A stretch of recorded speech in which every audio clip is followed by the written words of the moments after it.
fostering accommodative financial conditions as well. That amounts to roughly 80 billion a month of treasuries and 40 billion net per month for MBS. So we do think that these purchases have been effective in restoring orderly market conditions and have supported the flow of credit to households and businesses, including by fostering more accommodative financial conditions, which of course we think is a good thing. So in terms of going forward, I would just say this. There are various ways and margins that we can adjust our tools going forward, and we'll continue to monitor developments, and we're prepared to adjust our plans as appropriate.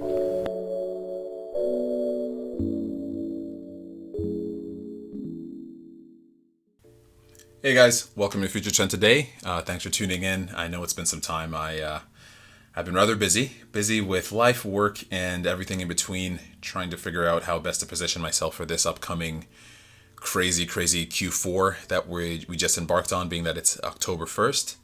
I'm rather excited, but at the same time to do my best to pay attention to everything so I'm not missing important factors. And let's just say that the tail end of September was extremely active. A lot of information came our way, and it's been rather interesting just taking a look at everything from the geopolitical standpoint, from the movement of precious metals, how the Fed handled their transition from essentially constantly pumping money into the economy, hashtag stock market, and just pretty much the overall, I'd like to say, overstimulation of debt into the system. So all these many factors, along with the news of KuCoin being hacked, along with the news of Kraken being granted its I think it was a banking license by the state of Wyoming. Let's just say Kraken getting their banking license. All these factors, they're worth paying attention to, as always. And one thing's for certain, it's not necessarily as easy to keep up to date with all these things with regards to posting videos from my perspective. So I have a really great improved and increased respect for content creators in the space, in the crypto space, the XRP community. And yes, I'm paying attention to all of my go-to creators, and also paying attention to the news. I have my Google alerts already set up. I'm pretty much doing what I need to. I'm also educating myself as well. I embarked on a new journey of getting some online courses done, just to keep myself up to speed, increase my value, and also keep myself level-headed, and to just essentially position myself accordingly to take advantage of everything that's going on, because we're currently in the eye of the storm, and I believe that it's only going to get more difficult or complex from here. And there's no better way to handle such a situation than to act, to make sure that you're doing everything in your power to take advantage of these uncertain times, as opposed to waiting for things to happen to you. It's important to take the reins of your life and do what you can. And as always, it's easier said than done. So I wish all of you who are listening right now all the best in your endeavors moving forward. As it's I'm feeling it's going to be a very cold winter, figuratively and literally. So just taking a quick look at what actually took place in the month of September. As I mentioned, KuCoin, someone mentioned, I read somewhere that it was hacked for $100 and something million, and I think there's an investigation underway to try and get to the bottom of that particular discrepancy. And you also have Kraken. It's rather interesting. I don't know.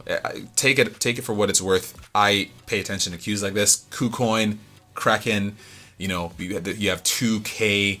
It's almost like a draft pick situation for exchanges. Whereas Kraken was chosen to be essentially the first crypto exchange to get a banking license, which just puts everything in perspective. Being that the beginning of the year, or should I say March 16th, marked the appointment of Brian Brooks into the acting comptroller of the currency role, and July 22nd got him and the OCC passing the approval of, essentially getting. So I choked here, but basically getting cryptocurrencies custodied in banks. But let's try it again. Yeah, and July 22nd, essentially positioning the approval of banks to custody cryptocurrencies. And now, on the flip side of things, you have crypto exchanges getting banking licenses. So it's almost like a merge of both worlds: the traditional finance and this new asset class, cryptocurrencies and digital assets. So it's rather interesting taking a look at all that. But how do I say this? The cake topper for the end of last month, which was literally yesterday, Swift released news. This was posted by a couple people I follow on Twitter. So essentially, Swift is moving into low value consumer payments market, which is essentially the market that Ripple has been poised and positioned for the past couple months to dominate. Obviously, because they have the technology to back themselves up, but it's rather interesting. You could only take it. There's two ways to take this. It's either Swift has adopted the technology of Ripple indirectly and is using that to essentially improve on their Swift GPI initiatives from earlier in the, early in the year. But it could either be that, or they're blatantly just competing with Ripple at this stage. But I have to call a spade a spade. In order to make this transition work, everyone has to work together. So it really makes sense that Swift would be positioning themselves to compete, or to mirror Ripple's moves as well. Not to say that Ripple is the only company doing this. Like, there are a lot of other companies positioning themselves in this light as well. It's evident that at this current stage, it's not going to be a simple win. But at the same time too, something that always rings in the back of my mind is Brad Garlinghouse's statement that all boats will rise with Ripple. And it makes sense now that you have 195 is what I saw on an article recently, I think earlier this week. 195 countries are essentially within Ripple's ecosystem, and that's not to mention all the companies underneath that as well. So if there's any time to ramp up adoption, it's definitely Q4. Unfortunately, it almost seems like it might go and it might happen in it might be paralleled with the second wave of the Black Swan event of this year, which only makes sense as we're gearing up into another winter here. But I certainly hope everyone, certainly those who are listening right now, I hope you've positioned yourself accordingly and you're taking advantage of the news and the cues that are essentially just circulating in our space. And from a technological perspective as well, it only makes sense that we don't ignore the news that's being released on a daily basis. Certainly for the month of October, it's going to be ramping up as well, because we have a lot of things happening this month. We have this Ripple Swell event that's happening. We have the G20 meeting that should essentially almost serve as some sort of a pseudo or a new, not a pseudo, but like a new a new Bretton Woods is what I'm assuming, because they're going to be reviewing the basket of currencies to I don't even know, but a lot's going to happen in a short amount of time. And that's not even to mention the geopolitical, because obviously you guys watched the debate recently. That's affected the markets in whatever way it's affected the markets. I, for one, don't really care for that kind of stuff, but it's rather interesting to find out how everything's related. And if the Federal Reserve is going to continue any sort of stimulus as a result of any hiccup in the system, it's most likely going to flood into the crypto market more smoother than it did before. So only time will tell. Obviously, pay attention to everything that's going on in the space. And as well, we have a lot of good news, but it's also mixed with the bad news. As you know, the first of this month, October 1st, has also shed a lot of light on the jobs that are going to be cut. There's a lot of furloughing that's happening in the system as well, from airlines to banks, just pretty much all the institutions that were getting assistance from the Fed. Being that the Fed is also stalled their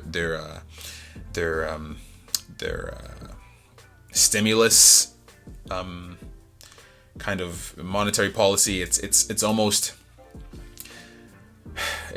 I don't know, man. It's difficult to see a lot of these jobs getting cut, especially after we've been hearing a lot of jobs have been created and the economy's ramping up again, and yeah, it's too good to be true.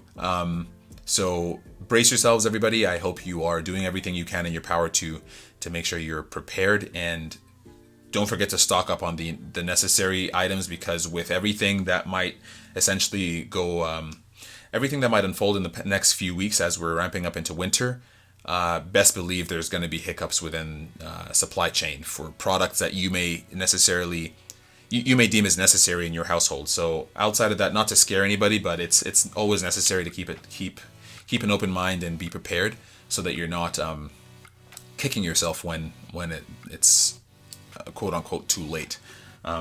So yeah, outside of that, one thing to keep in mind is what our current market's looking like right now. We have a dip in the market right now, being that yesterday let me just refresh this here.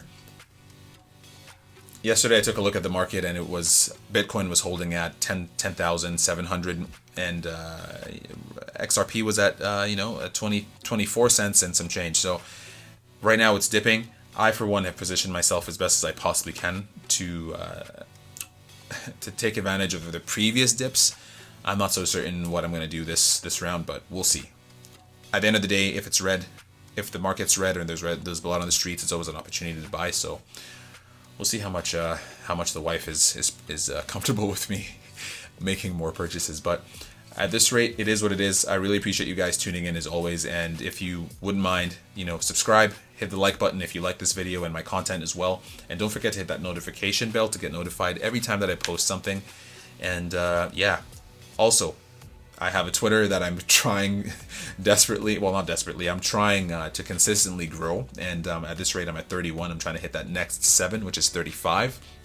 So those random 4 of you that are listening to this video, go ahead and hit that subscribe, that follow button on Twitter, and just communicate with me if you have any questions or like to spark a conversation on any of these topics, because this is the kind of stuff that I find stimulating mentally, and I'm sure that's the same for you that goes for you as well if you're listening to this. So at the end of the day, I really appreciate you guys, and I'll meet you on the next one. All right, talk to you soon.